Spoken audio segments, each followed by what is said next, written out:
Yeah, early on in my career, I should say before my career, early on in my journey, sometimes you have these phrases, you hear it, and just like a light bulb goes off, and like a whole new world opens up in front of you.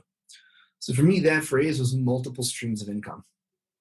I heard that phrase and it was like, wow, like that's it. That's what I want. And what it means, multiple streams of income doesn't just mean having, 1,000 doors, because if all of it is dependent on the same underlying performance, it's not really multiple. It's really a single stream of income. That could be To have argued. multiple streams of income, you have to be, if one fails, something else is going to work. Mm-hmm. This past, I won't call it a recession, but this past downturn, our best performing asset that we had in our portfolio was office, not multifamily. Our collections in office were at 100%. Your network is your net worth. Come listen to some of the most successful people I know share invaluable knowledge, stories, and advice in real estate, business, and beyond. This is Weiss Advice. Whether you want to take your business or personal life to the next level, look no further. Welcome back to Weiss Advice. I am your host, Yona Weiss, and today I have with me a very special guest, Dovid Preil, all the way out in Israel. How you doing, Dovid? You got well, Yona. How you doing? I'm doing great. It's so great to talk with you. I love to meet up with you whenever we can. Coffee, which is long overdue, but we would love to, our listeners to get a little insight into what you got going on and how we can learn from your experience. And hopefully this conversation will be beneficial to those people. So thank you for joining us, and I hope to, just jump in. All right. Thanks for having me. A little context. I mean, Dovid has been in real estate for quite a while. Back in 2013, he was a mortgage broker for quite a while and worked with a lot of smaller investors. In 2016, he founded YDLP Investments, which is really an incredible platform. And I love this. And I love the journey that you share. And, we've been friends for a few years now, especially with the help of LinkedIn, where we originally met. And you have done 16 over the past couple of years, right? 16 deals that you have helped investors place capital. And you have something unique, I think, at least, that is you're able to help foreign investors, right? A lot from Israel, invest in the United States with small amounts. Whereas, a lot of times these large investment deals, syndications and things like that, which is what you're doing, you have to have a starting point, 50,000, 100,000 just to get in. And you've kind of leveled the playing field for a lot of people. Yeah, that's kind of the goal there. My tagline on LinkedIn is the $10,000 commercial real estate investments. My favorite deal was a deal we did a couple of summers ago where it was a $125 million purchase with $30 million of equity, and we were bringing in people at $10,000 and $20,000, which was Right. So you weren't bringing in the entire, $30 million of equity, but, that piece. But I think it's important because it gives people opportunities, without the crowdfunding and without the thing, all these things that are a little confusing, you with a very personal touch that you have to the investor relations that allows you to educate people and help people who are kind of starting out in their investment. Would you say that a lot of the investors that you have in your investor base are, started with you as like a first-time investment? Absolutely. I have a lot of first-time investors, first-time real estate investors. I have quite a few people who've invested in many things, but real estate's always been this exotic type of thing that they haven't really looked at much.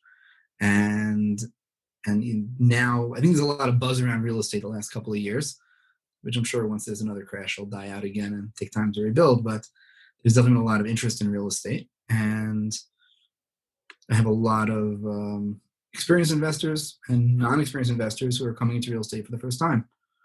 Interesting. So why do you think that is, that there's such this exotic take? I mean, the alternative investment of real estate that people have not, just not been exposed to? Probably when, you're getting started. So first of all, if you're coming up in the U.S., and I do have a lot of investors in the U.S., and if you're coming up through the ranks there, so, the whole plan is you get your job and you have your IRA and your 401k and everything goes into the market, into these structured investment vehicles. And real estate's just not really there. And so everyone's always got, like the uncle who like bought a house and he's doing really well with it. But it's like, okay, you got to know what you're doing for that. Hmm. So there's the comfort zone. And also when you're getting started, you can invest in the stock market with not a lot of money. So, that's where a lot of people kind of start off and they get comfortable there, and it's easy. Real estate is much more complicated. You have to obviously put much more on the line. And before crowdfunding came around, even with crowdfunding, it's complicated. It's not just complicated, it's oftentimes prohibitive, the limitations they place on you. Right. So, any decent deal, as you said, 50, 100, I work with people who have $250,000 to $500,000 minimum investments. Right. It's Not really only not. that, a lot of these crowdfunding sites, you have to be an accredited investor just to get on board. Right, so that's what I was saying before. Is that the Reg CF? I mean, it's kind of started with Reg CF, which is a regulation under which you can raise money. It very much limits. They recently loosened it a little bit, but it very much limits how much money you can actually raise from non-accredited investors.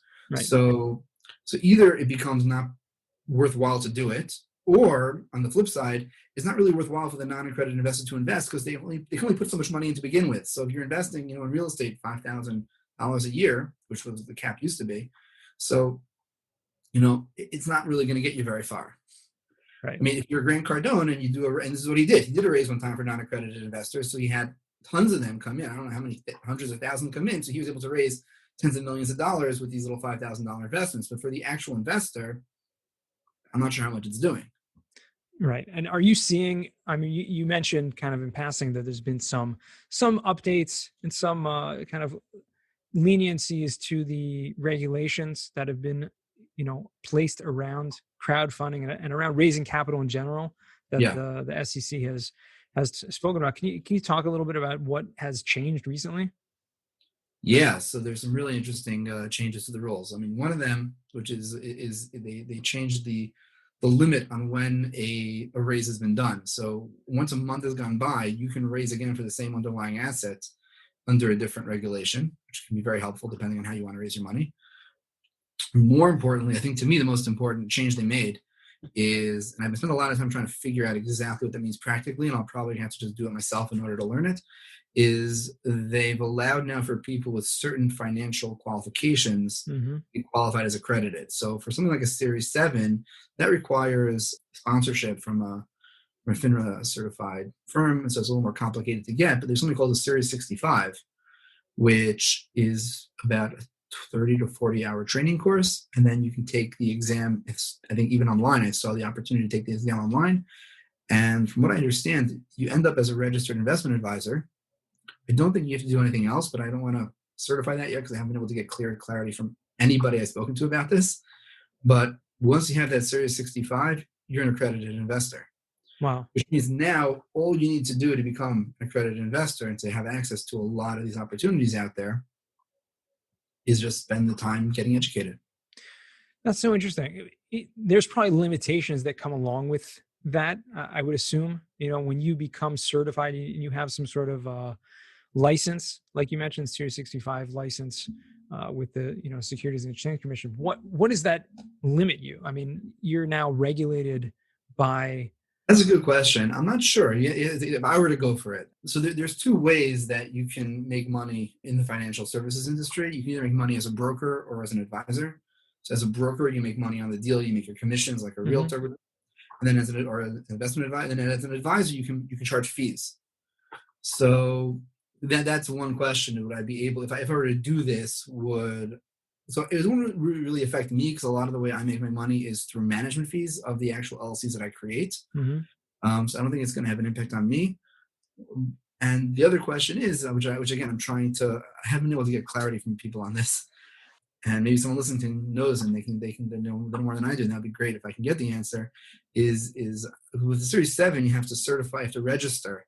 I'm not sure with the Series, I haven't seen anywhere with the Series 65 that you do. So I'm not sure.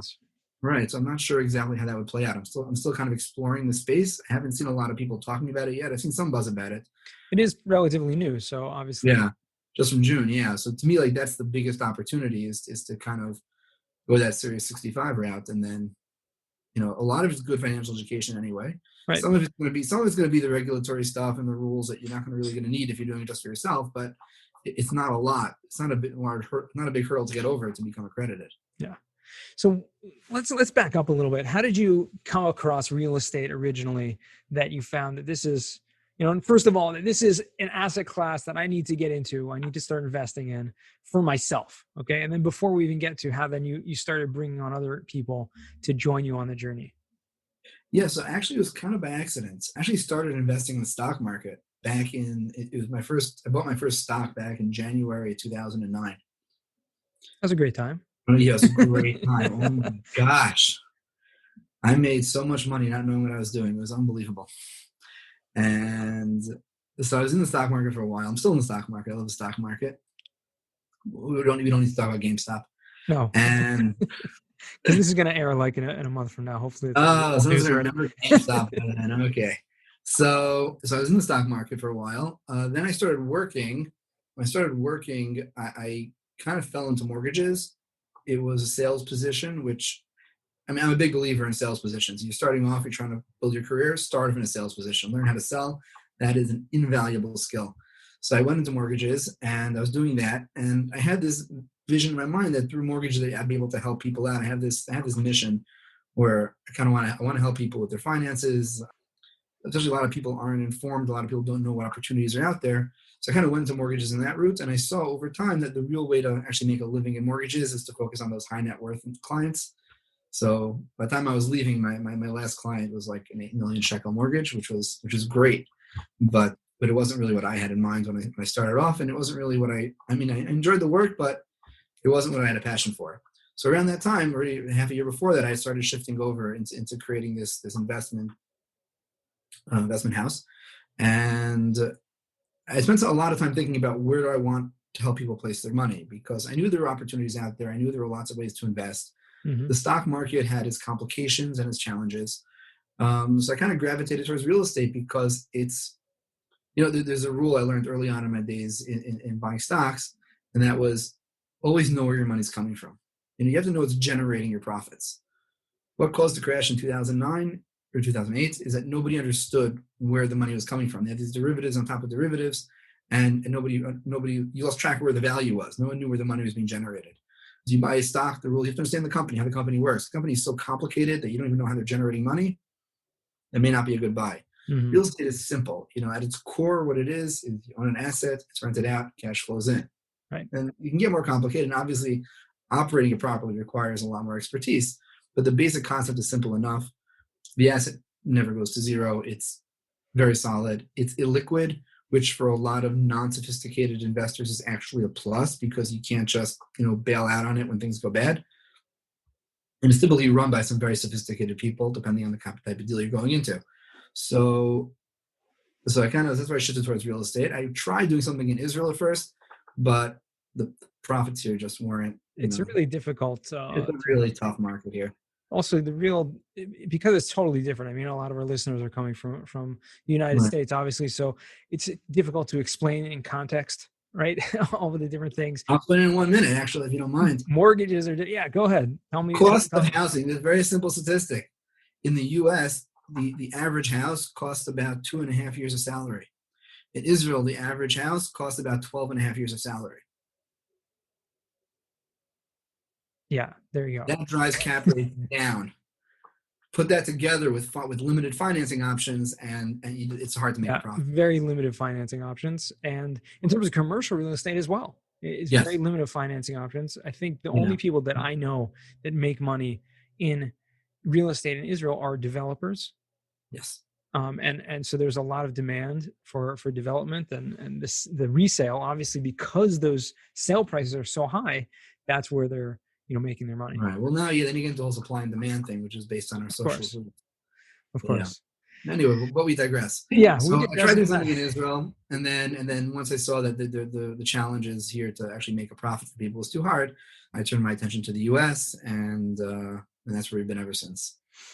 Right. So obviously you are, you come from the United States, obviously originally, right? You grew up in New York, and it's been in Israel for how long now? 12.5 years. 12.5 years. Now, when you are investing in the United States, obviously you're not going about it on your own, because it's very difficult, not impossible, but very difficult to invest out of state, out of the country, especially when you're doing larger multifamily, commercial, right, self-storage, retail, office, all the different types of properties that you are investing in these larger deals. I mean, how do you go about doing that? I mean, in terms of finding partners, So partners are the most important thing here. As we say, you bet on the jockey, not the horse. You really have to be working with the right people. So I actually found I work with a local partner here who's been in the field for 15 years. And between our connections, we have some very, very strict criteria as to how we take on new partnerships. We had some experience early on where we made some mistakes, and we learned from those very rapidly. And since then, we haven't had any issues with mismanagement.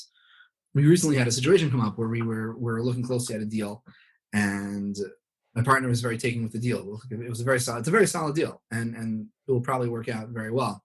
But the managers had only 5 years experience each, and that was just far too below our criteria. And we cut it. We said we can't compromise on our standards because there's a reason why we have the rules that we have. Mm-hmm. And so we're a little pickier, and sometimes that challenges our deal flow. Right. But it really bears out in years like this year when we had a lot of challenges in properties. Especially we had a number of retail properties that are still not paying out what they were targeted originally. Mm-hmm. And we closed on a retail property last year back in November. We had one payout, and then we had a whole year with nothing, and now we had a little payout again. So we're starting to pay out again on that property. It was a huge challenge. But when you're working with people who have the experience to go through those challenges and the operations in place to handle it, you have a degree of transparency. They show you everything. They know what's going on. You see how they're handling the situation.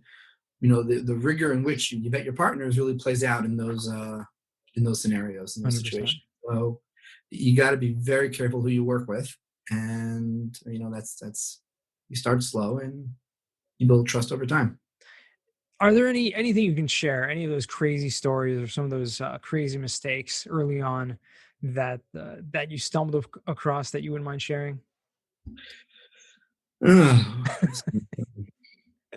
Dig deep into the memory bank. Yeah, no, and really things that you've already locked away for therapy. Business, I can tell you a billion. In real estate, there's one that really stands out. We took a partnership with somebody based on the following criteria: that they had 10 years experience. They had experience, and we were recommended on their honesty by people who we trusted, not people who were familiar with real estate. And we also we also knew that they were taking a lot of money from close friends and family for these type of deals. So we kind of had this thesis that, they really believed in it because, if something went wrong, they'd be hurting all their friends and family. Right. I'm talking like siblings. Mm-hmm. As it was, the deal did not go according to plan. We suffered a loss. That was the deal we invested alongside our investors. It was the first time trying someone out. We put in money, so we suffered a loss as well, and it was painful. And in looking over that deal, one lesson that we learned is we stopped taking recommendations from people not in real estate. I don't care how well you know the person. I need to know any referral to work with a partner has to come from somebody in real estate, because those are people who actually know the business. They know they can engage. They can engage the people. It's a lot different taking the recommendation from a doctor or from a friend of yours and from a doctor. So right. The same thing plays in this. You got to have the industry knowledge, and someone who's in the field knows you. So now, how are we developing our network? We're developing our network through our real estate network and through referrals within our real estate network. But that was one of many lessons learned. One of many lessons, absolutely. So what's one of those ways that right now you're coming across and finding new partners? Is it just through word of mouth, or are you networking? I mean, how are you doing that? Yeah, so I know we're kind of tapping. Thank God we've had a good couple of years now, and once you have a certain amount of momentum, once you've closed on a certain amount of money, we can then it allows us to go to some of our partners and some of the people in the field, one of your bosses, and talk to them about introducing us to people, and we bring enough value to sponsors who are looking to raise money that they're happy to make those introductions. Interesting. So that's really what it's all about. I mean, it's one leads to the other, right? I mean, one It's leads to all the other. relationships. It's all relationships. I don't need to tell you about this.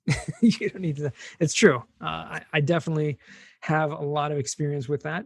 The relationships, and that's where opportunities come. The more you network, the more opportunities come. Yeah.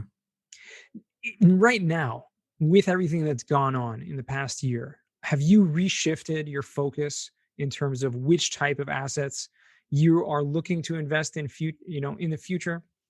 Because I know the way that you look at things is kind of in a long term. I mean, and we've discussed this many times in the past. Like, you look long term. You're not looking for short term returns necessarily. Right. So we're doing a couple things. The first thing is I put a hold on retail for a little while. I had a retail deal come my way a couple months ago, so I didn't touch it at that point. Right now, we're kind of, if retail comes up, if it's the right deal, we'll do it, but it's really got to check out. We put a penalty on blue states. We're being very careful with the blue states. I'm kind of hoping that everyone kind of takes their lesson from New York, but people don't always take lessons. You never know. And it has, other than that, it hasn't changed much. Multifamily is still very strong. I probably won't touch any of the, we had a couple challenges with some of our B- C+ properties, because once you get into that kind of tenant base, we've had issues with people taking illegal advantage of the eviction moratoriums. So that's been a little bit of a challenge for us. So I probably would hold off on those properties for a little while longer. But aside from that, industrial has been strong, multifamily has been strong. I think office, I would stick with suburban office. I've been a big fan of suburban office. We have 3 suburban office deals. They've all been paying out beautifully. And from April, I've been saying that I think the big push here, because of this whole work from home thing, no one wants to work from home, but no one wants to commute. So the big answer is suburban office. I think suburban office is going to be a very strong asset class for a while to come. And I've seen other people a lot smarter than me saying the same thing. We have a self-storage deal now. Self-storage is always hot.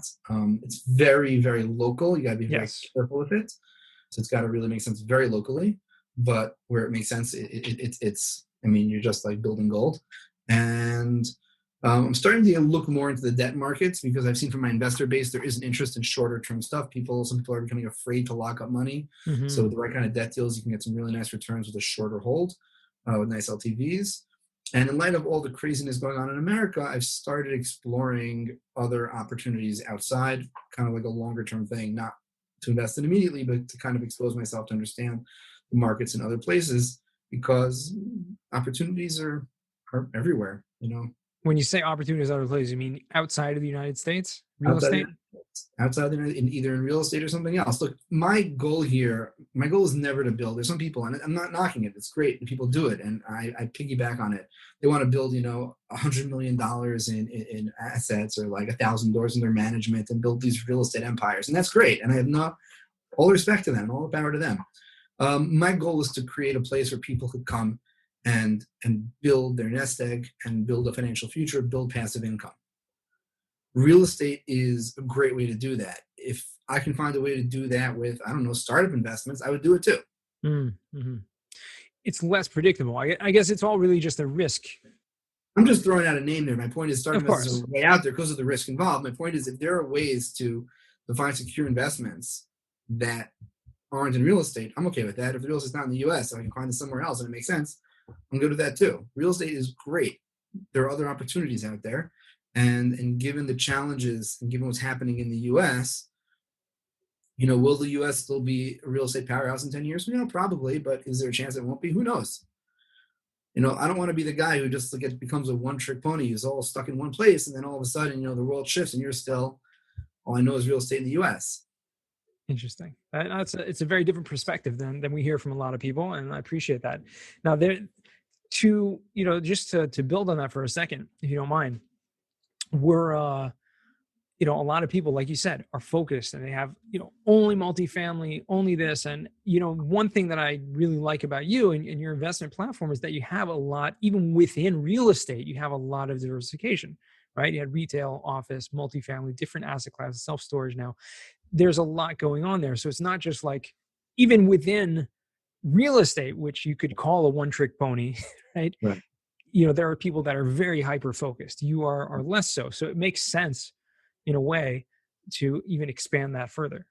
Yeah, early on in my career, before my career, early on in my journey, sometimes you have these phrases, you hear it, and just like a light bulb goes off, like a whole new world opens up in front of you. So for me, that phrase was multiple streams of income. I heard that phrase and it was like, wow, like that's it. That's what I want.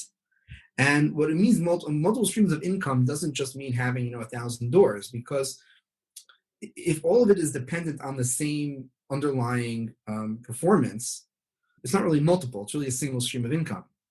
That could be That argued. would be multiple streams of income. You have to be, if one fails, something else is going to work. Mm-hmm. Well, this past, I won't call it a recession, but this past downturn, our best performing asset that we had in our portfolio was office, not multifamily. Our collections in office were at 100%. And look, everyone's in multifamily. What scares me the most, and this is not a, I don't step at night with this. In February and March, I really didn't sleep much, but this doesn't keep me up at night. But multifamily's been on a great run for many, many years, right? And it should continue. But what happens if something changes and all of a sudden multifamily fails? Like nothing is bulletproof. Mm-hmm. So I like to be a little bit spread out. A little bit contrarian. Okay, we're not going to go deep further in that, because we could open up that argument. But for the sake of time, I really want to jump here into the final four. There's 4 questions that we ask all our guests at the end of this episode of Weiss Advice. Dovid, first question for you is, what is the worst job that you ever had? Probably working in my company. Working in your own company? Yeah, you got to do everything. You got to do everything until you start hiring, which thank God we're doing now. You got to do every little thing, whether you're good at it or not, whether you enjoy it or not. It's true. The company is a very demanding job, which doesn't allow you to offload anything. Being an entrepreneur, it has its challenges, that's for sure. So if you can segment, I would say those are the things I hire for.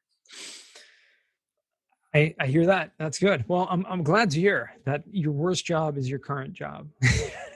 No, I already hired somebody. You hired someone else.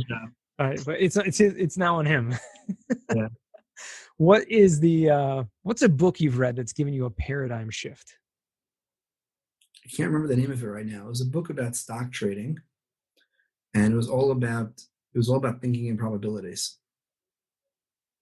And I can't remember the name of the book to save my life right now. It's all about mindset and thinking in probabilities, and how you internalize that way of thinking. And once you think that way, you go about making decisions in such a different manner.